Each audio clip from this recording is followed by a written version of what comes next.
Kali ini kita akan membahas pendekatan analisis peluang usaha dengan materi pokok yang akan kita bahas adalah analisis SWOT. Oke, kita mulai ya. Untuk menjalankan sebuah bisnis, dibutuhkan perencanaan terlebih dahulu. Selain menentukan produk, nama brand, dan budget yang akan dikeluarkan, salah satu hal yang tidak kalah penting adalah memperkirakan di manakah posisi sebuah usaha dibandingkan dengan para kompetitor atau pesaing. Salah satu metode yang digunakan dalam menentukan posisi usaha dalam persaingan bisnis adalah analisis SWOT. SWOT ini merupakan singkatan dari Strength, Weakness, Opportunities, dan Threat. Teknik analisis SWOT ini pertama kali diperkenalkan oleh Albert Humphrey, akademisi yang memimpin proyek penelitian di Universitas Stanford pada tahun 1960-an dan 1970-an, dengan menggunakan data dari banyak perusahaan yang terkemuka di dunia. Menurut Philip Kotler, pengertian analisis SWOT adalah evaluasi terhadap semua kekuatan, kelemahan, peluang, dan ancaman yang terdapat pada individu atau organisasi. Sedangkan menurut Rice, pengertian analisis SWOT adalah metode analisis yang paling mendasar yang berguna untuk mengetahui topik dan permasalahan dari 4 sisi yang berbeda. Hasil akhir dari analisis ini adalah arahan atau rekomendasi untuk mempertahankan atau meningkatkan kekuatan dan peluang yang ada, serta mengurangi kelemahan dan menghindari ancaman. Jadi, dari pengertian tersebut, dapat kita jabarkan unsur-unsur analisis SWOT sebagai berikut. Yang pertama, kekuatan atau strength, yaitu analisis terhadap unsur kekuatan yang dimiliki oleh perusahaan. Misalnya saja, menganalisis tentang kelebihan apa saja yang dimiliki perusahaan, seperti dari segi teknologi, kualitas hasil produksi, lokasi yang strategis, atau unsur kekuatan lainnya yang lebih menekankan pada keunggulan perusahaan. Kedua, kelemahan atau weakness. Selain melihat unsur kekuatan perusahaan, sangat penting untuk mengetahui apa kelemahan yang dimiliki oleh perusahaan.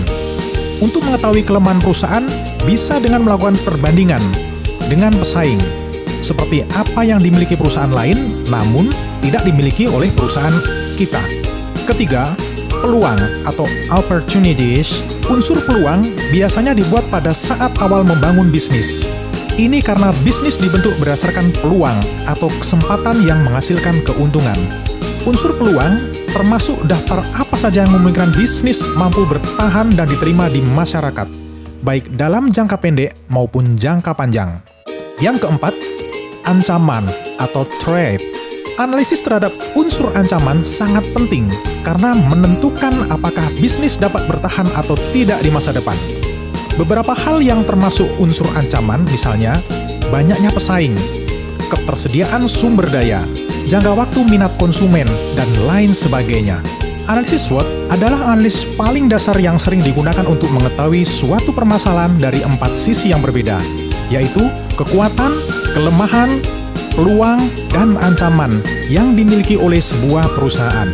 Metode analisis ini dianggap sebagai alat yang sederhana namun cukup kuat untuk menemukan ragam permasalahan dari 4 sudut yang berbeda seperti berikut.